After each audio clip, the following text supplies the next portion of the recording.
Hello, everybody. This is Megan. And this is Alana. And welcome to Tea Time Crimes.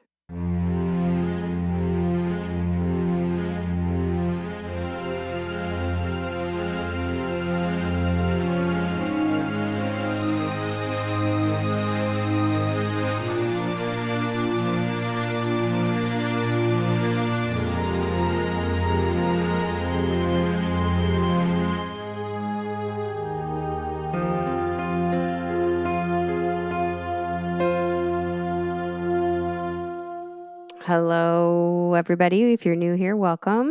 I bring the true crime, and Alana starts us off with a nice tea review, and she never knows what's going on or what the case is, and she doesn't like it. So she's happy to be here. Yeah. But what's new with you? Kitty cat, you got anything? Just living the dream every day. Do you have any news, any stories, any announcements, any bunk bed situations? There are no more bunk beds. Wow, that cup is really pretty. Perfect comment for the audio podcast. I'm moving. Yeah. You ready to release this into the wild? I'm trying to think what this is going to release. But I think that's good. Yeah, so I'm moving to Maine. Goodbye. I'm super excited. It's really the same distance, but it just feels closer. It's on like the same coast and everything. I'm from New England. It just feels like you're moving home, and I'm thrilled. Yeah. And I can't wait. Yeah. Yeah. And I have people in Maine, friends and family. It feels like you'll probably become friends with them, and then I'll be raving jealous. It'll force me to come up there and butt in. Exactly. Perfect. And then I'll capture you and won't let you out. Perfect. And we'll just get stuck in a blueberry patch drinking tea. Oh, yeah. While I tell you horrific stories. Oh, no. Yeah, that's what I do. All right. Well, I'm very excited. Congrats. I'm pumped. And can't wait to see your new house. Yeah. Goodbye, New Orleans. Goodbye. You've been real. You were okay. You want to give New Orleans a rating? Oh, boy. It's too complex. Yeah. Not enough thumbs. I need to think about that one. All right. Well, take us into your tea. Well, it's Twinings. So. Hey, it took us 100 episodes to get the name right, but we did it. If at first you don't succeed, you know what I mean? Try at least 17 more times. Yeah, and don't let anybody tell you different. Correct. Premium black tea. Let's see about that. Blackcurrant breeze. I'm loving the tea bag. It is very pretty purple and black. It is. I love these. It's very Halloween. I know. These are my favorite colors for Halloween. Look at my shirt. We're ready. We're fucking ready. I have a Halloween shirt on already. I've forced it. Love it. So, savor the sweet and tangy flavor of juicy blackcurrants in this aromatic tea. Those U's were absolutely present. Right? And you all heard them. Yeah, you did. It's kosher, if anybody's wondering. I was. So yeah, me and fruity black tea is not always the best mix. So we're going to go for it and just hope for the best. That's all anyone can do in life, I think. It's so strongly of blackcurrant.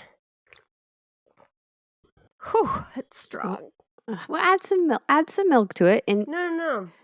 Can I make a suggestion? Be liberal with your milk. Okay? No, it'll ruin the cup of tea. Let's really do Bessie proud here and pour a lot in. I will give Twinings that it does feel like a premium black tea. Oh. And then they poured too much fucking syrup into it. And here we go. Syrup into it? Yeah, but that's what it feels like. Have you ever had blackcurrant syrup before? The concentrate is so intense. Can't say that I have, actually. Also, we were just doing a perimeter walk so we have a fence, and then we have like an outer piece of the yard because it's a whole thing. And my elderberry bushes are growing amazing. Oh, perfect. It's like weighed down by elderberries. I should make like jams and stuff. Yeah, anyway. get on that in the middle of moving the next few weeks. They've bloomed at the perfect time. How dare you? When you said syrup, also you're about to be in I know syrup what if territory. I have some maple trees on my land? Well, lots of times what will happen is you'll have a neighbor who wants to tap your trees, which sounds dirty, but just... You want to tap my tree, babe? Okay, well, when you say it like that, all right then. This situation has become moist with Did you know that you could tap a birch tree? You're getting off. Anyway, let me finish my thought. They might want to tap you to get, and then you get syrup. So, well. What am I getting in return? Am I right? I don't know. Tell Crystal, look the other way because that syrup's going to be good. I'm just saying that happens. So get to know your neighbors. Unless you be wink. Unless you do the tapping. So yeah, it's a little heavy on the blackcurrant for me, but I can appreciate a nice body. Can you? Doesn't sound like it. Your neighbors aren't going to love this. I'm going to give it a syrupy sideways thumb. All right. Did you add milk and honey to it? I'm not going to add honey. That would make it worse. And of course I added some milk. Did you? Or did you put a drop in and run for your life? Because I knew it could hold it because I could just tell that it was going to be a good body. So I gave it an appropriate amount of milk. And it is a nice tea. It's just a little smothered by the forest of blackcurrant. Twinings, I bet I would love it. Yeah, you might actually. I'll get some. All right. Sideways thumb, ready to go. Moving on. I don't know where to put my water. Sorry, I'm out of sorts. I really like the color of your paint. Thank you. We painted the room behind me, and Alana's bringing that into this audio podcast. It is a navy blue. And with like a wood trim and a white ceiling, it's really cool. We kept the wood trim, which is controversial. It's very 90s. Oh, but I love it. It looks so nice with those colors. Oh, but I love it. Yeah. I didn't want to paint over it. It felt wrong. Upstairs, it was already painted over, so I'm going wild upstairs. But downstairs, it's not, and I didn't want to mess with it. So we've painted. This is the only room we've painted downstairs. This is as far as we've gotten. But I painted it navy blue because this is the office, which means it is absolutely overrun with Tennessee things. Correct. And I wanted a color that went well with the orange. I needed to lean into the orange rather than fight it. Because if it's just, everything's just white and orange, it's too much. Yeah, it's a little washout there. For some people, not Brad, but other humans who live in the house might be like, oh God, where are my sunglasses? So anyway, yeah, that's too much on the paint. We've already gone too far. Ready? Let's go. And for anyone who's complaining, you know what? Hit fast forward or go to Dateline because they've got great true crime that doesn't talk about wall paint.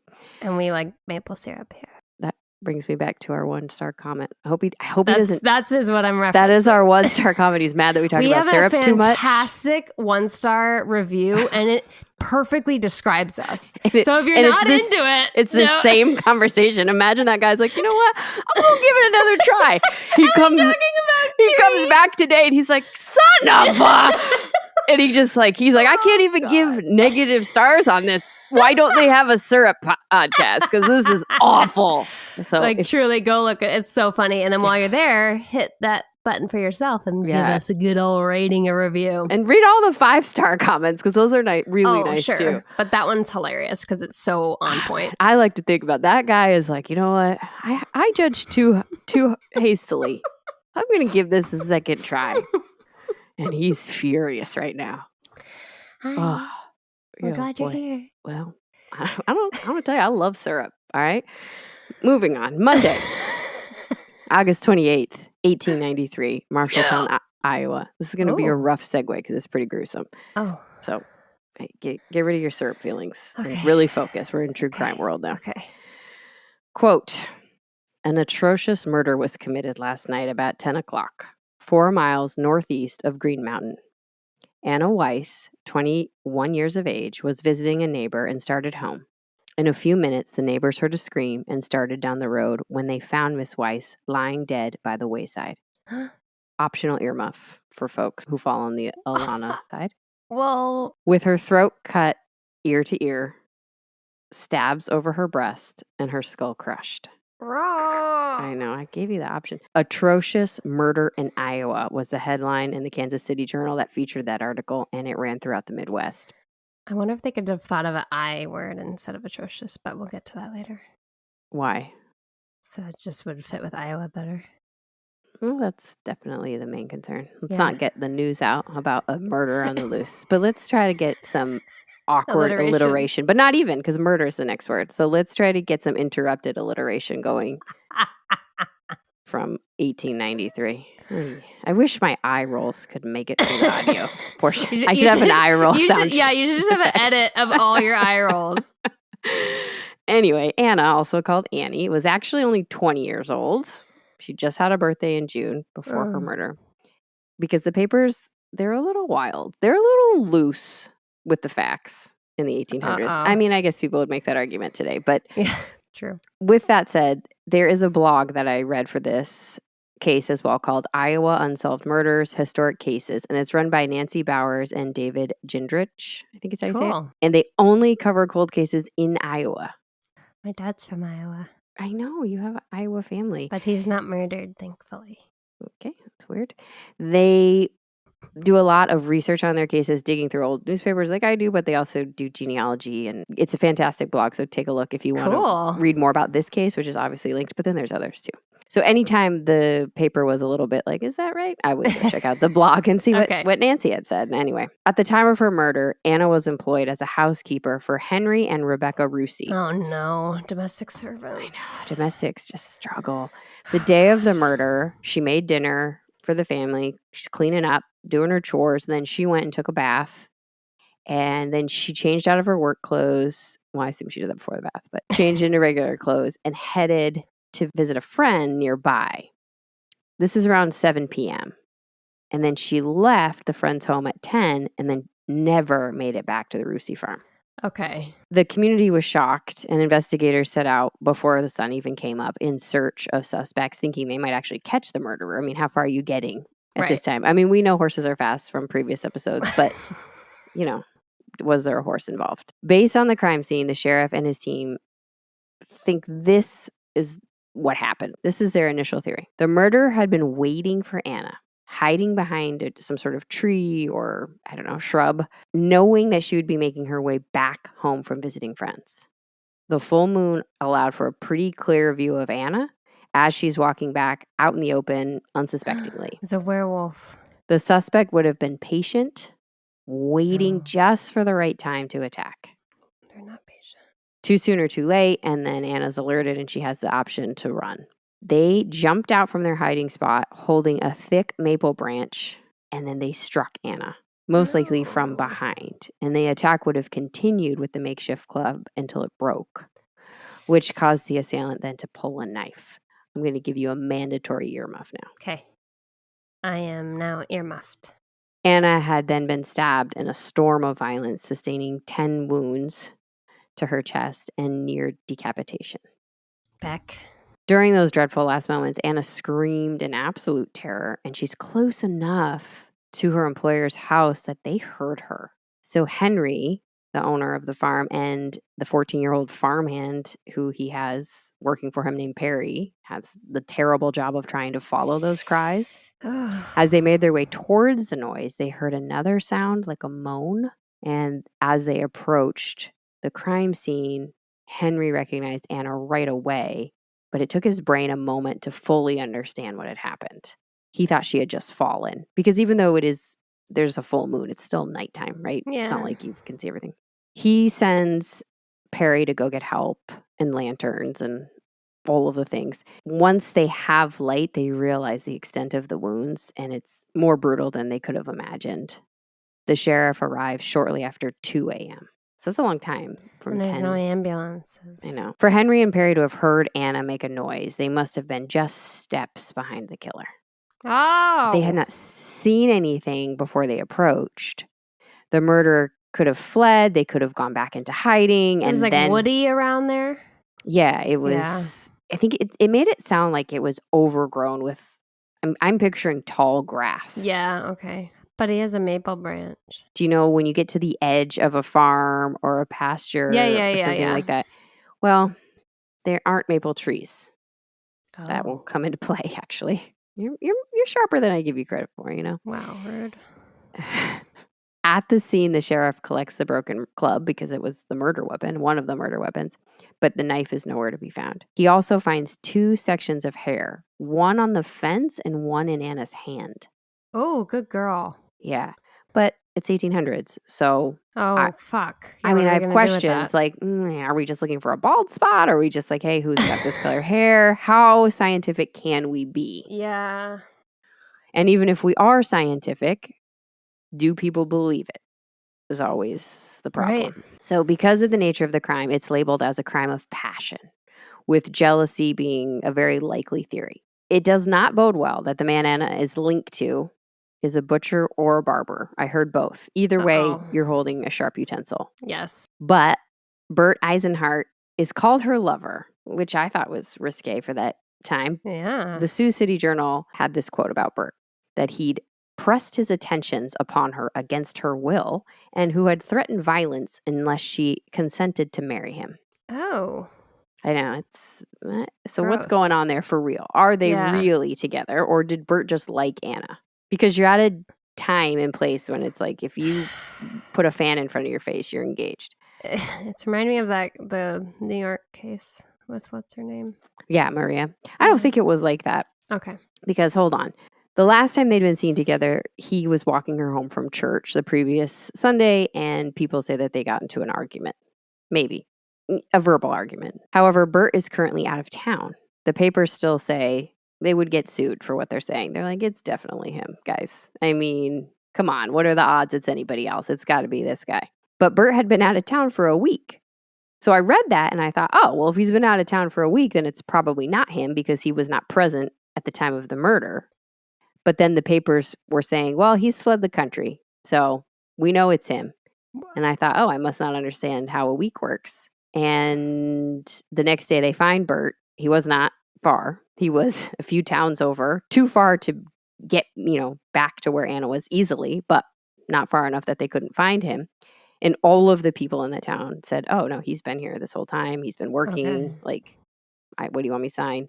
We don't know who Bert is or care about Bert, but he's been here. So he was not in the vicinity of Anna at the time of the murder and could not have been. It was like 150, 200 miles away. You're not jogging over. But they had been so ready to blame Bert, the papers, that everybody thinks he's guilty for a moment. And they have to keep Bert in jail for his safety. Yeah. Because mobs are forming. Yep. As they come around to the fact that he's not the one who did it, a new theory emerges. Rumors start to spin a wicked web of lies that Anna is pregnant. But they don't say that, of course. They use that E word, enceinte, the French word for pregnant. It makes it better. Because somebody was brutally stabbed. So let's not be disgusting by mentioning childbirth. Right. Let's keep it together. They are so convinced that Anna was pregnant by a married man, and that was the motive for the crime, that they actually exhumed her body to do a postmortem. Which I say is something you probably should have done on the first postmortem. Well, of course, but we're in the 1800s. Wouldn't that be something you checked? But then I'm like, are they even allowed to touch a uterus in a postmortem? Oh my God. Who knows? Turns out it's not even true. Anna was not pregnant, and her friends had a real I told you so moment because they told them, you don't need to exhume the body. She's not pregnant. And they said, well, we better check. Bert is finally like, all right, I guess you're in the clear. So they let him go. Mostly based on the fact that just more and more people from that town kept coming forward saying, hey, he was working, he was here. But they also mentioned that Bert wrote Anna a letter that the public discovered. And they said it was too kind and, quote, pathetic to have been composed by a murderer. What? Pathetic was the only quote. I made up the rest of it. I say let's rule him out on his alibi, and that should be plenty. We don't need... I'm pretty sure murderers can write pathetic letters, but maybe not. We contain multitudes as people. That's the one clue they give. They're like, did you murder this person? Write me a little something. Let's see how pathetic it is. And then we'll know. And they'll be like, well, he was there. He did have blood evidence on him. He did have DNA on him. But did you see this letter? Let's be logical about this. So bad. Anyway, police continue to look for clues. They're heading back to the crime scene to cut back all the grass and the overgrowth, which is why I think I was picturing it that way, to see if they'd missed anything, if something had fallen that they weren't able to get to. The sheriff also hires our old friend, the Pinkerton Agency. And go look at those episodes. It's so fun. I know. Kay Warren, go check it out. They hire an agent named Barney Schultz. He's sent to investigate. What a name. Love it. I know. I actually was thinking, any Probably at that time it was fine. But anything post 1950, you've got a name like Barney Schultz and you're in law enforcement, everybody's going to Barney Fife you.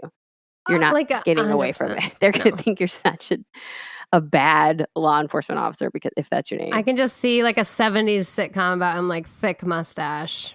I know. Yeah, you're not. He was probably fine at this time with that name. Yeah.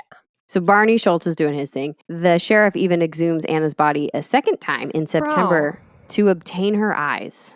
What? They would be sent to Chicago for analysis. This was when the belief existed that you could get a photograph of the killer through the victim's eyes. What the fuck? That was breaking science right there. Jesus groundbreaking. Christ. Yeah. I don't know what's worse, the fact that they did that or the fact that might, if that were to work, that would freak me out. Oh, that'd be cool. I mean, I guess, but God, getting someone's eyeballs out is like a job. Okay, let's not get into it. Yeah, don't have to earmuff yourself on your own thoughts. The case grows cold for the next 2 months, and at the end of October, a paragraph in the paper says that 21-year-old Horace Hill has been arrested as a suspect. His parents owned. Yeah, he got it together. His parents knew. His parents owned the farm Anna was visiting that night. However, she was not at the main house. So the Hills had a farm and Horace was there with his parents. And then Horace's brother Arthur had a house on the land with his wife. And that's who Anna was visiting. So Anna didn't even see Horace that night. He was at his parents' house. She's visiting a married man. No, she was visiting the couple. Oh, okay. She was friends with the wife. And okay. The husband lives there too. Got it. 2 people came forward saying that Horace had confessed to the murder. What? Horace absolutely denies it.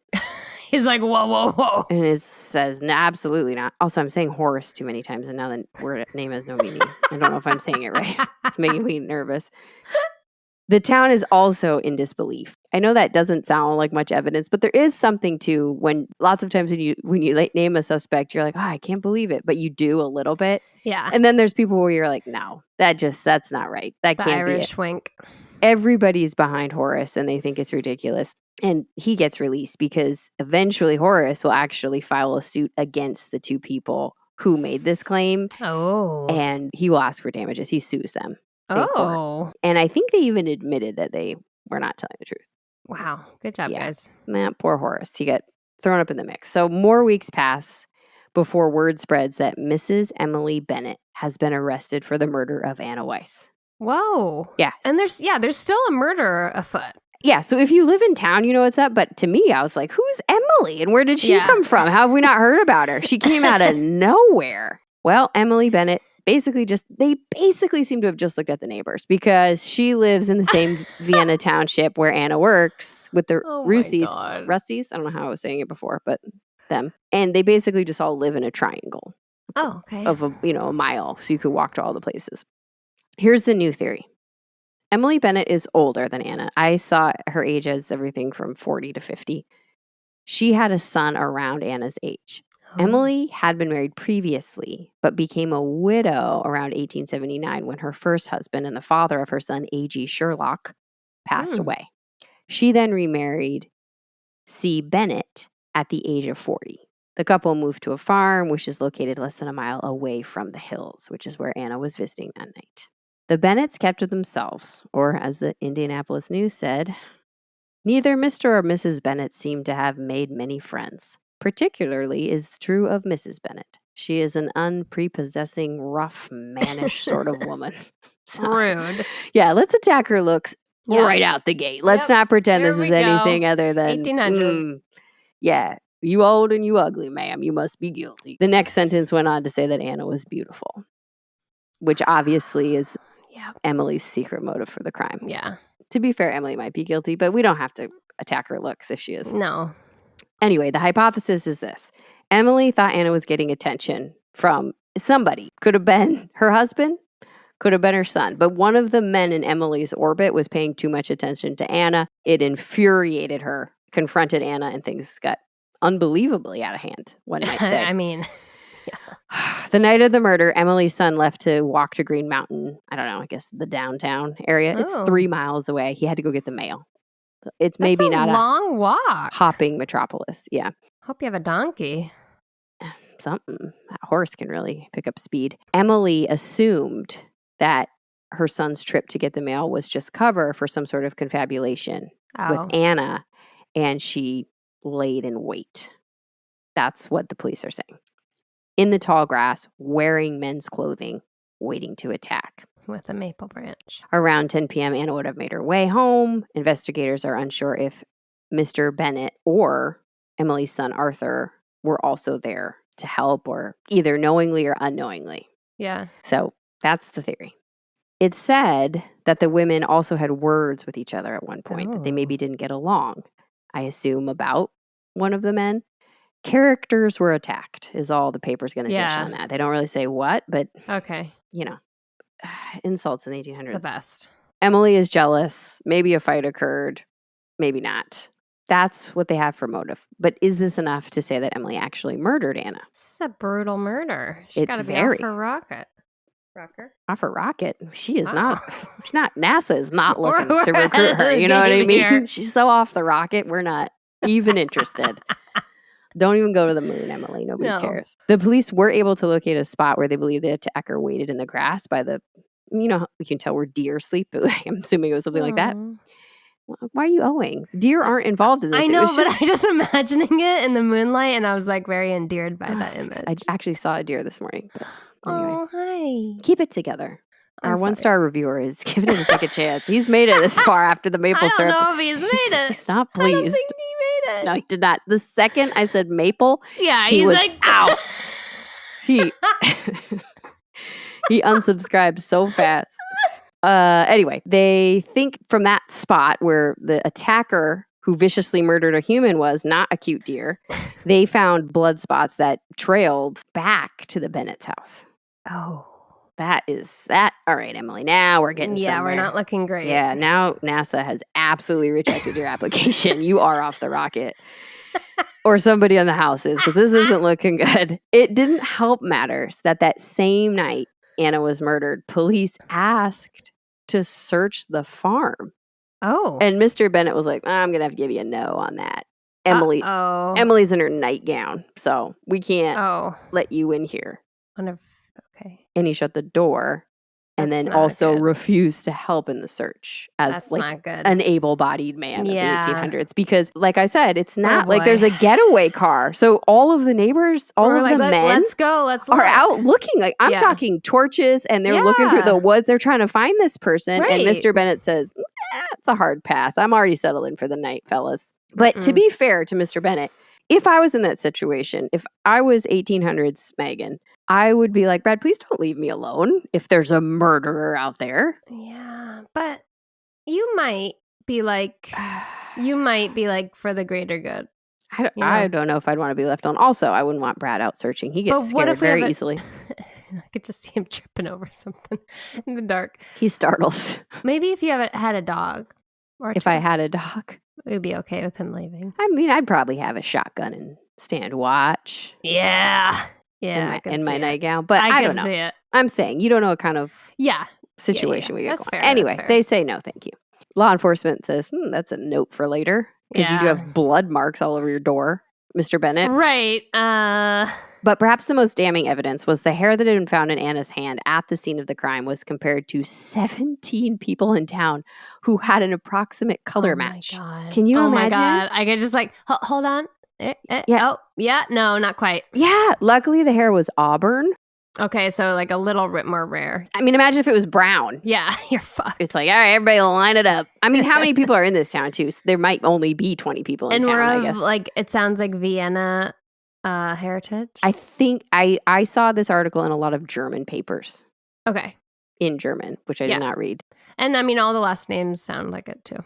Well, not all of them. Mr. Bennett is English. He sounds English, but Anna Wiese. That's why he's the murderer. Anyways. Anyone with auburn hair, you're going to have your hair pulled. Sorry.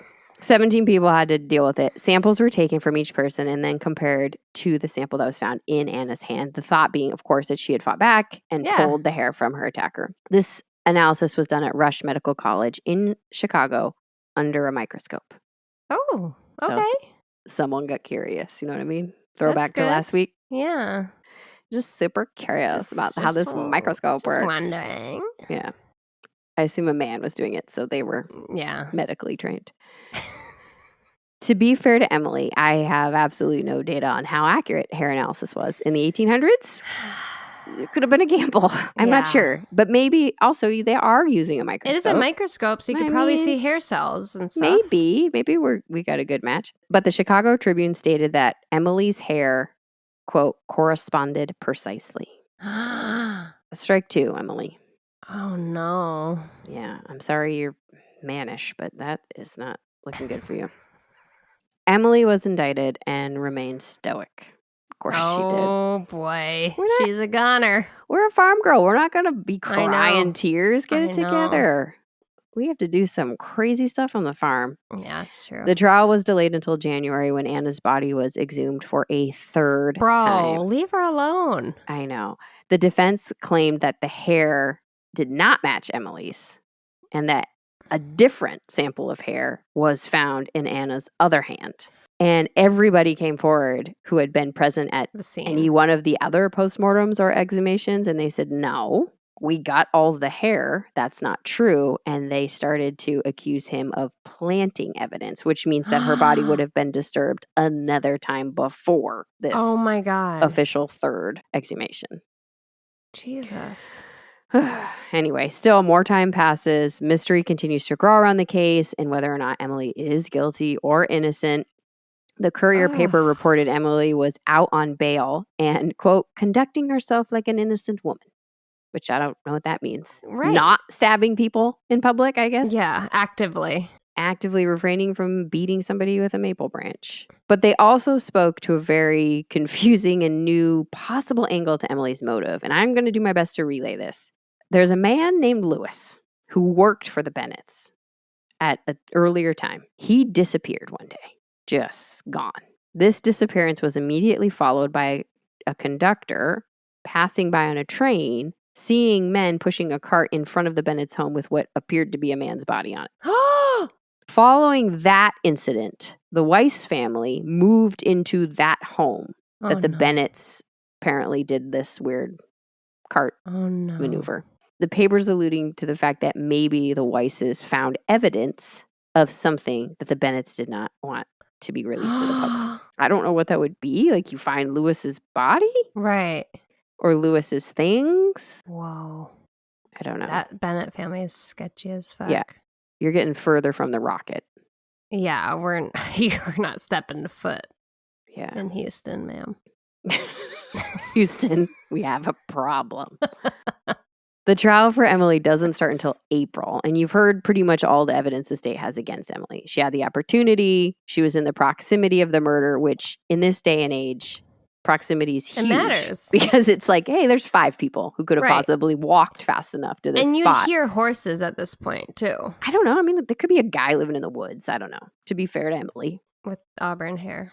Well, I mean, I didn't say it was likely, but just saying. There could be an Auburn homeless man living in the woods. I guess so. That makes it sound like he's a graduate of Auburn University. He's an educated man. He has his own microscope.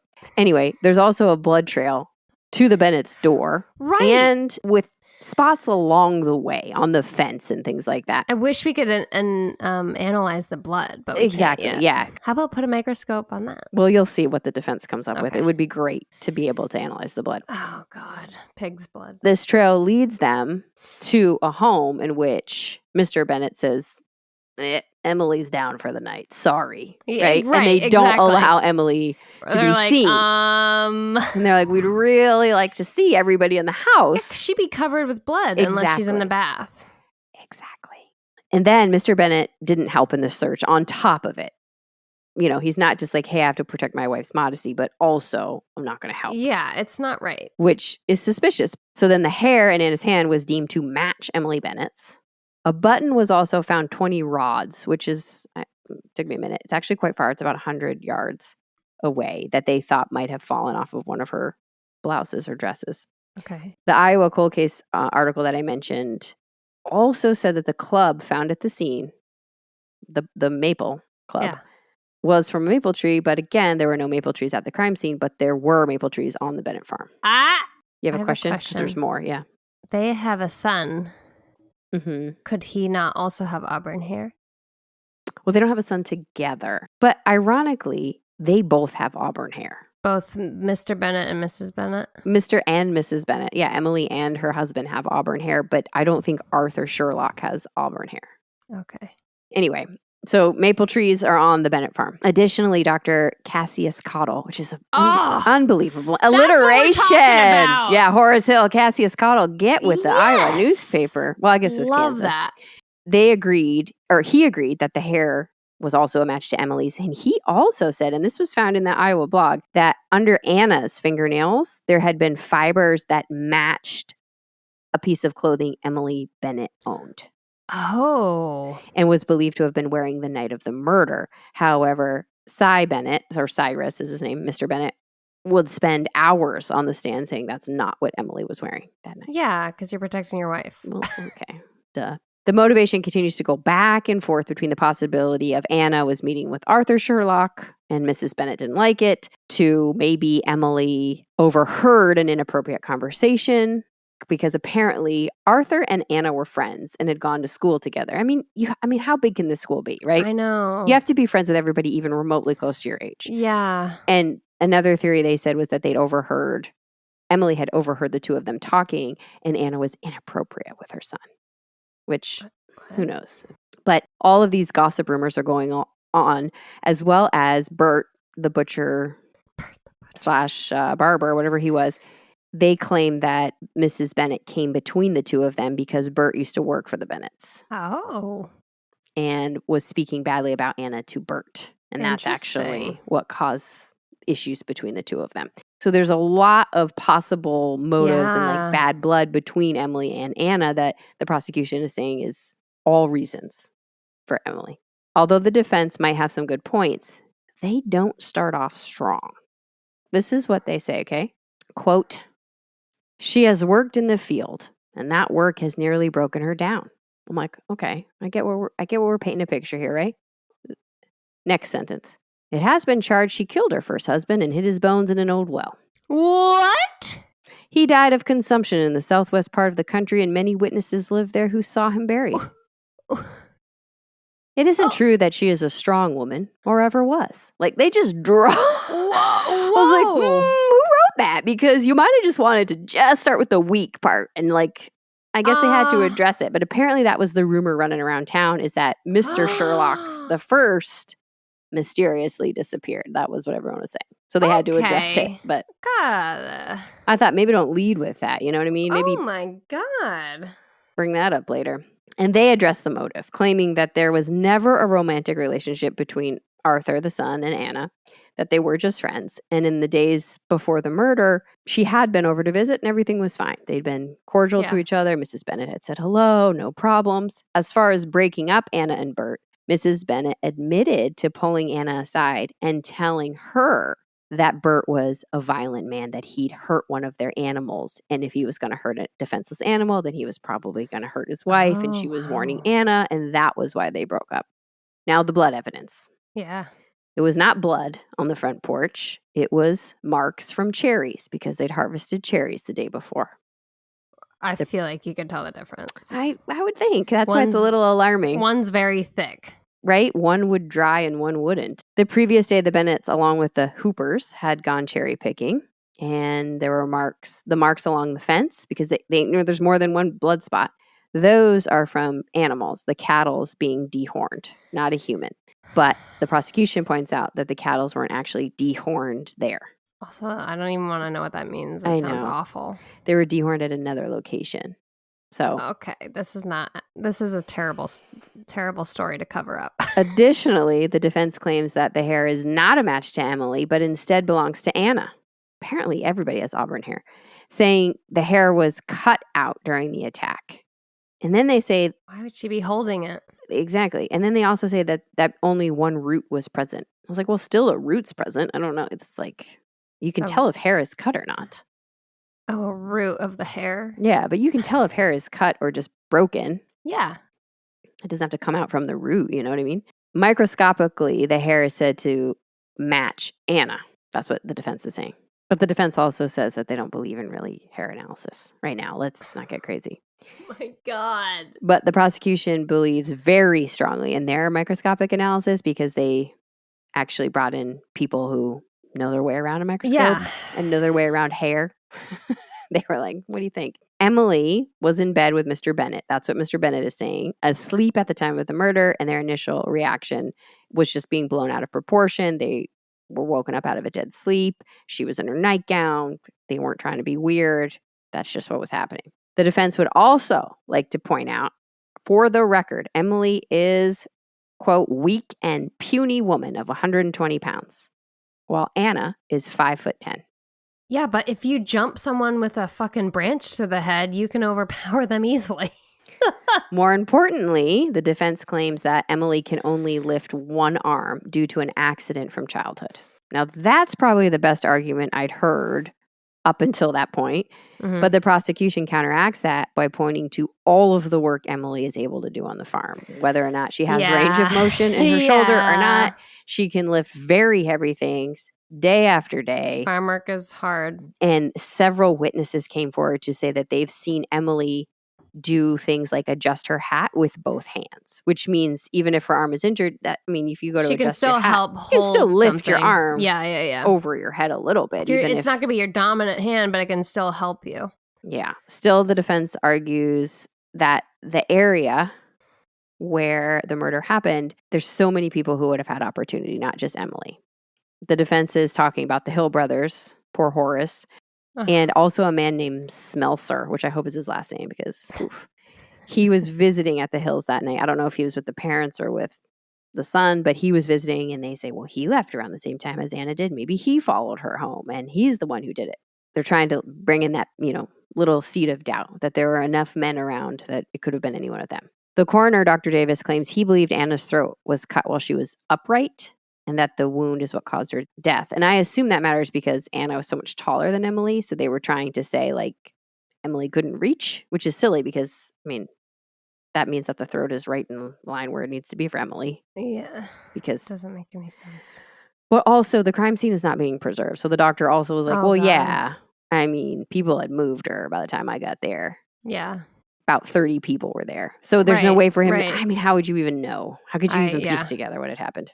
The day Emily was scheduled to testify, the court had more people than it could hold. And at the last minute, the defense decided not to put her on the stand and instead put Mr. Bennett on the stand. And he was there for hours. He said that the two worked hard that day, milking the cows. Emily was not feeling the greatest, so she went to bed early, around 9 p.m. They were completely asleep. He's just reiterating his same story. They had nothing to do with it, Now, it was a tough case for the jury. After 40 hours of deliberation, they had still not agreed on a verdict. To make matters worse, one of the jurors became violently ill, experiencing terrible stomach pains. And the other 11 jurors started freaking out that he'd been poisoned. They were very worried. Yeah. Turns out they were not poisoned. I don't know about the gentleman who got sick, but the other 11 folks were fine. They didn't even get sick at all. But that juror had to be removed, which caused this delay in the trial, and they weren't sure what to do. Drama. Yeah, they ended up bringing somebody else in, but they could not make a decision. So the case was dismissed. What? But the prosecution is not done with Emily Bennett, and that summer they announced there will be a second trial. How? Because she was never tried one way or the other. So until you are, you can keep going. Oh my God. It's just that the state often doesn't like to do it. Yeah. So by September, the state is in court with a very similar case as before. But there are two big differences because you need, a new twist on your case. You can't just try the same stuff. Hairpins had now been entered into evidence. They had been recovered from the crime scene or near the crime scene, and the prosecution says they did not belong to Anna. So the case was made, well, then it must be a woman, right? Because men aren't wearing a lot of hairpins at that time.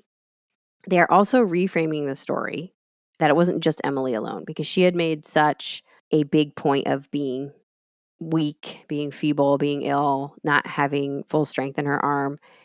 They started to spin the story that she had help, that Mr. Bennett or maybe even Arthur, her son, helped her. Mr. Bennett. The biggest change for the defense this time around is that they have Emily take the stand. But they don't announce it. They don't want all those people there, so they just don't say anything. And then they just casually are like, we'd like to call Emily Bennett to the stand.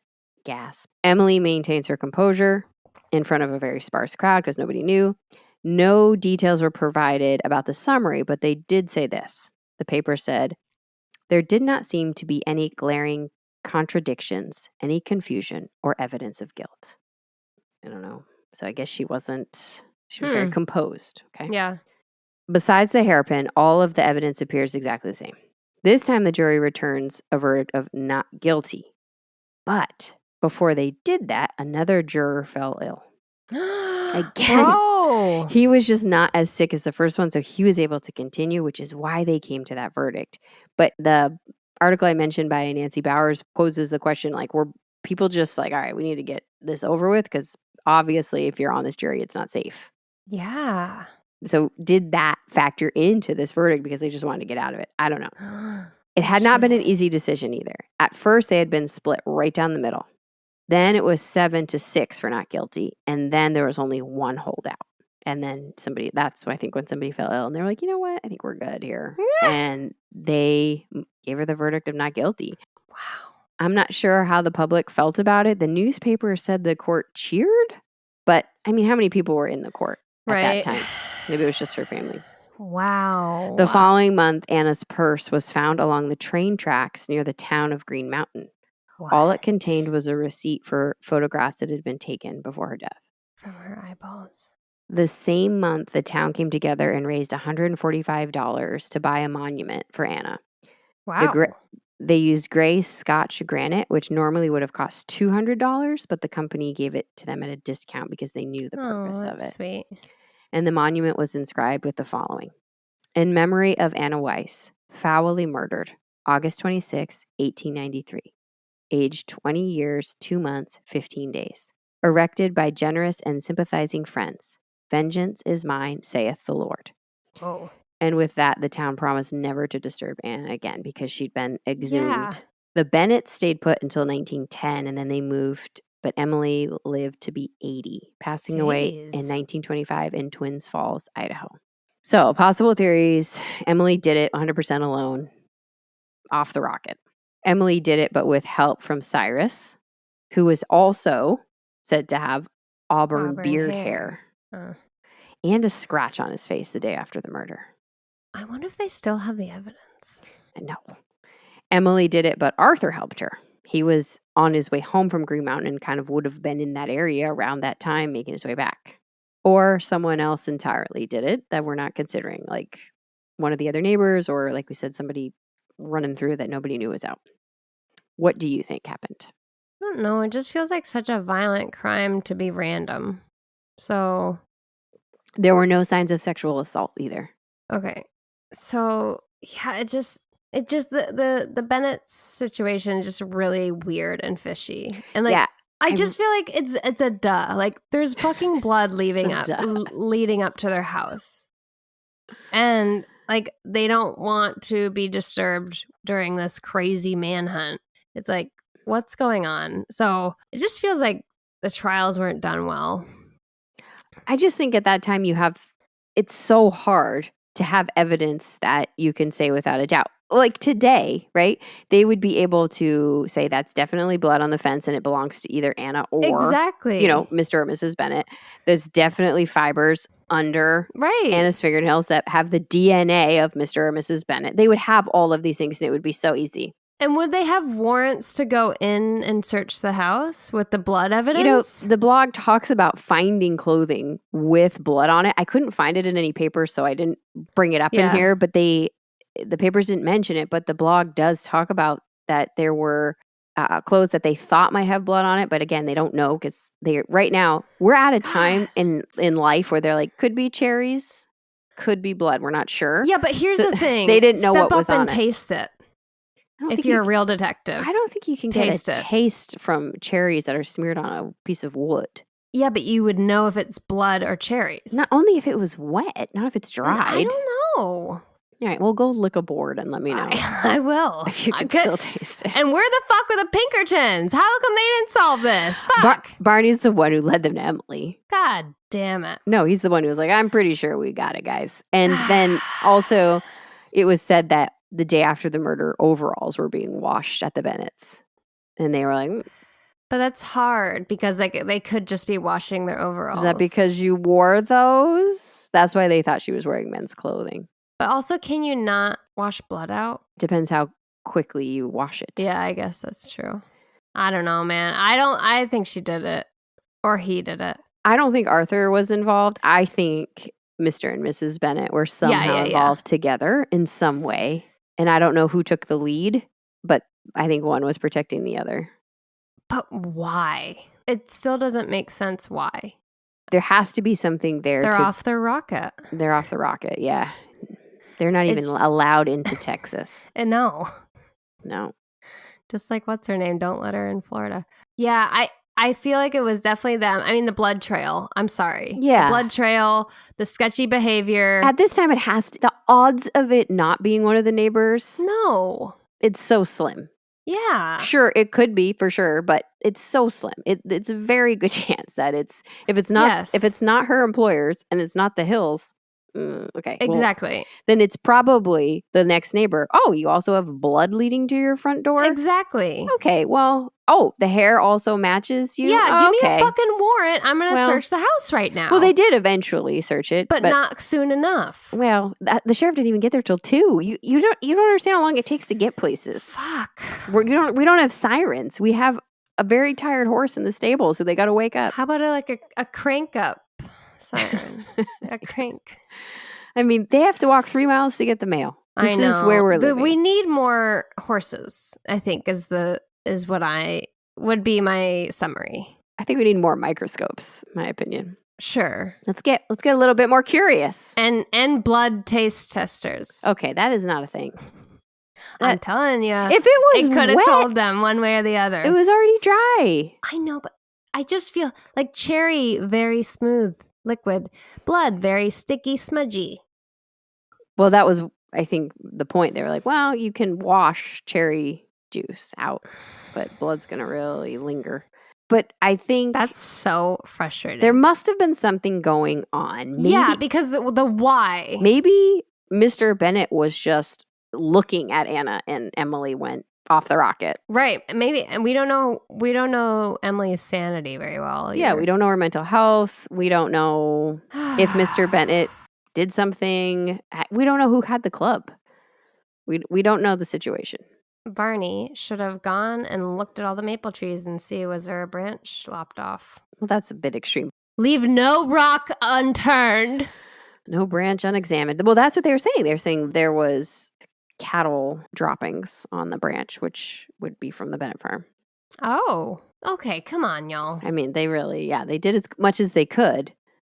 Who else did Emily murder in her life? That's my question. Well, we have questions about Sherlock. That's what I'm saying. And who else afterwards? And Lewis. Oh my God, Lewis. Mystery man, yeah. Yes. Yeah. That's I understand, you want to do justice and you don't want to, put the wrong person away. But also, if you don't catch them, how many people are they harming in their life?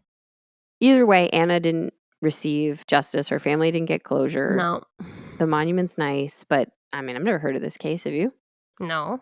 Well, obviously you don't hear about anything. You don't even know about Lizzie Borden. I don't know why I ask you that question still. I'm like, have you heard of it? Well, I have some Iowa connections, so you never know. That's true. Did it come up at any Iowa Did not. history tours that you did? Yeah. No.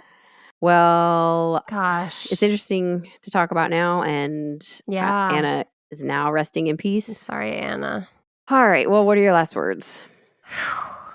We need more curiosity from these people involved in these cases. Dig a little deeper. Yeah, little Dr.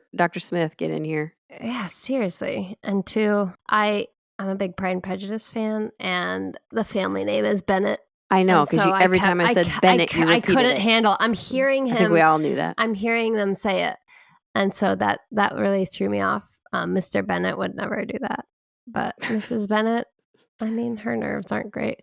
And 3, I mean, maybe see a therapist instead of bashing people's head in. I know it wasn't available at that time, but nowadays. Yeah. Yeah, nowadays we have help. Yeah. And if BetterHelp was a sponsor, this would be a perfect segue. It would. All right. And who should listen? Fucking jury members, judges. Yeah, careful what you eat. Yeah. Lawyers. What are those people called? Criminal analyses peeps? Yep. I believe that's their official title. I think that's CAP. Neighbors. Yeah. If there's something to bring you together, I know we have all those creepy neighborhood apps now where we're kind of all pretending we're watching. Nextdoor, yeah. Yeah, Nextdoor, that's it. But I mean, if there's ever a time to come together with your friends and neighbors, it's this. It's a manhunt. That's when you need to go out with a torch, Mr. Bennett. Yes, Mr. Bennett. Yeah, that's how I feel. And let's throw a cow in there. Yeah. Sorry about your horns. Well, I guess that's a bull. All right. Well. Wait. What? So dogs are dogs and a bitch is a female dog. Oh, boy. Are cows cows and a bull is a male cow? What is the organizational top of that species? Is it cow and a bull is a cow? What? And why don't you do a Instagram story on this and get back to us? Okay, but I have to put it on my to-do list. Yeah, why don't you write that down while I'll sit quietly while you do that. Okay, all right, you can find us on all of the platforms at Tea Time Crimes. You could email us at teatimecrimes@gmail.com. We love to hear from you. We've heard from a few of you lately, and it's lovely. Yes, thank you for the recommendations. I need to sift through those. Alana blindly forwards them to me. I just panic forward. I've got a bunch in my inbox. Thank you so much. Keep them coming. Bye-bye. Bye-bye.